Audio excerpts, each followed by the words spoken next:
day 20 of the Karen Read trial. I'm going to give you my daily recap. This is part 2. On the stand now we have Mass State Trooper Sergeant Yuri Buchanek. He's been with the Mass State Police since 2011 and he takes on his supervisory role in 2021. We've heard quite a few names of Mass State Police officers, but we haven't heard from them on the stand. So the way that it works out in the hierarchy is we have Tully at the top, then we have Fanning, then Buchanek, and then Michael Proctor. He was on call the day of January 29th and he received a call at 6:44 a.m. He basically started shoveling out his car and then he arrives to Canton PD at 9:15 in the morning. We learn that he drove his personal vehicle there because he had 4-wheel drive, and we do see in some of the surveillance video his personal vehicle. He met with Sergeant Good at Canton PD and he received a brief on what was going on, and it took about 25 minutes. He knew that John O'Keefe was transported to Good Samaritan Hospital in Brockton. After he leaves Canton PD, he actually goes to the McCabe residence and he interviews Jen McCabe, Matt McCabe, and then Brian Albert comes and he interviews him. He states that all of the interviews were done separately and Matt McCabe was upstairs when the interview was going on with Jen McCabe. We are reminded that Brian Albert, the homeowner at 34 Fairview, was never interviewed at his own house by the Mass State Police where the incident took place, and that is so weird to me. After they left the McCabes, they went to Good Samaritan Hospital in Brockton and they observed John O'Keefe's body.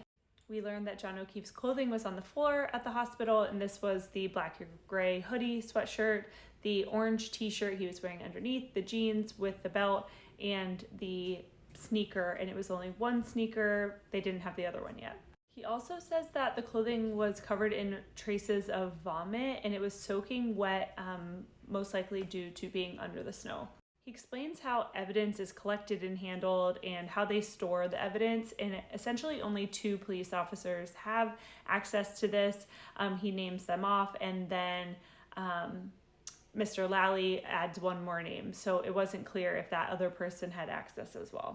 We learned that he observed some bruising to John O'Keefe's eyes. There is an objection by the defense, and we kind of have to establish how he is involved in death investigations.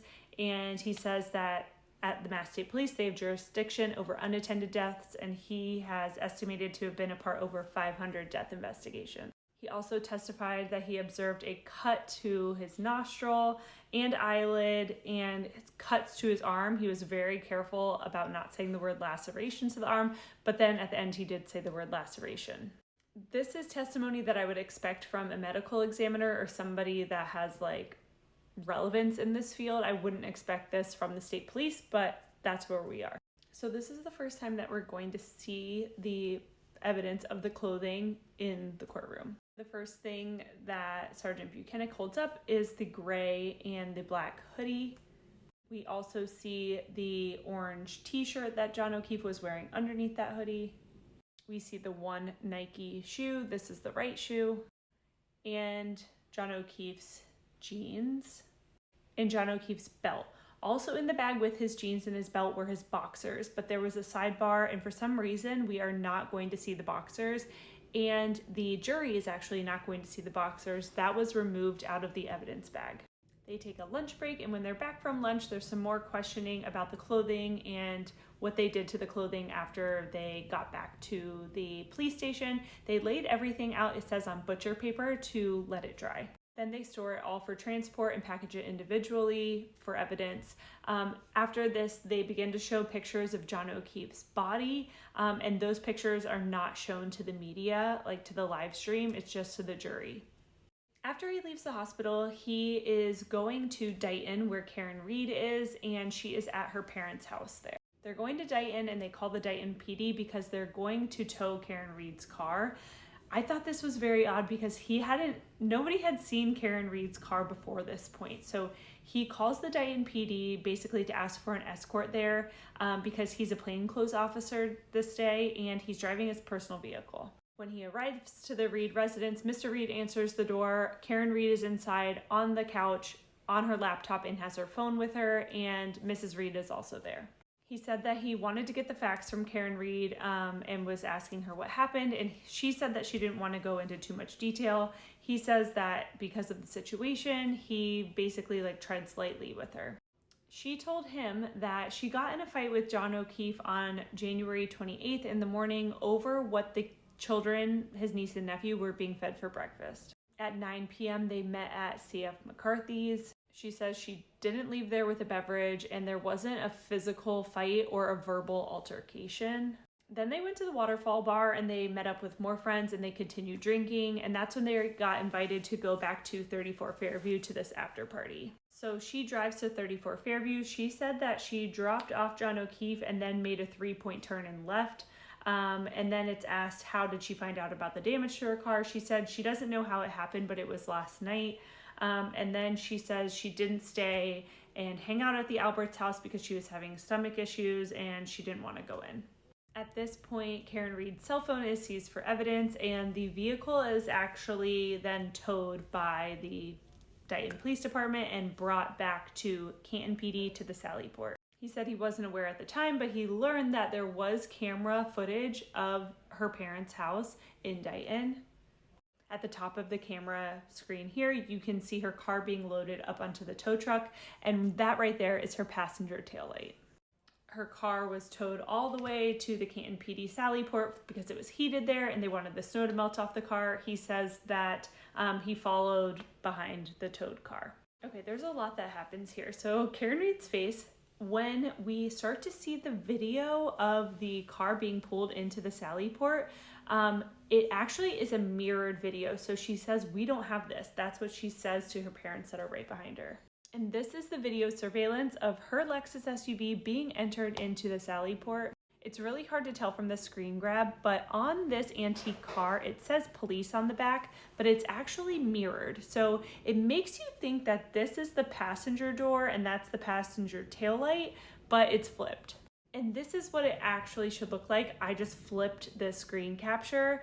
That is the driver door. It's so confusing. So it's just like been altered or something. What Karen actually mouthed is, it's not on the left, it's on the right. So we watched the full video here without the jury present because the defense has actually never seen this video of it coming into the Sally Port. The jury comes back in, they see the whole video, we see the crime scene tape put around the car just to secure the area, and we are identified here by Buchanan himself and Trooper Proctor are in the Sally Port. There's also something really weird that happens where the video kind of like skips through. So there's like a timestamp on the video, and when we're watching it play, it like skips and the time skips. So something has been altered.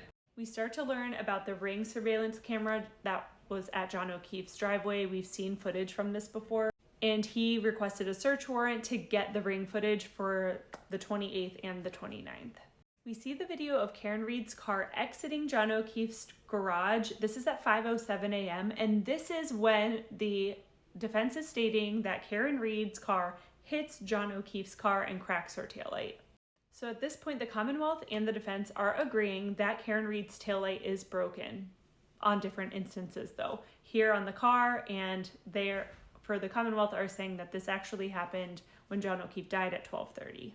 Here is the close-up of the back of her car and the taillight, and just looking at this, to me it looks like the taillight is mostly intact. I'm just gonna leave this screen grab here that I found.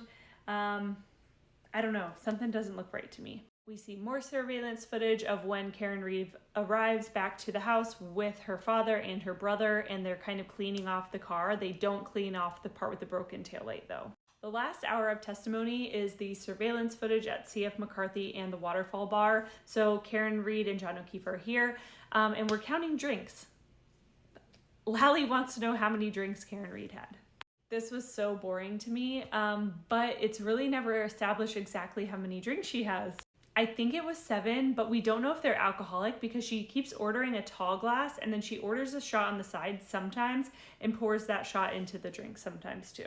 When we're about to hear the receipt with what the tabs were, each tab that she paid and John paid were $58, but there's an objection when we hear the line items of each drink because I think it was for the full party. It's just not clear. And then we see the footage of John O'Keefe leaving the Waterfall Bar holding the rocks glass. He says it's a short cocktail glass. It's different than the glass that she had here at C.F. McCarthy's. And that's all for day 20. We'll be back tomorrow for just a half day of trial.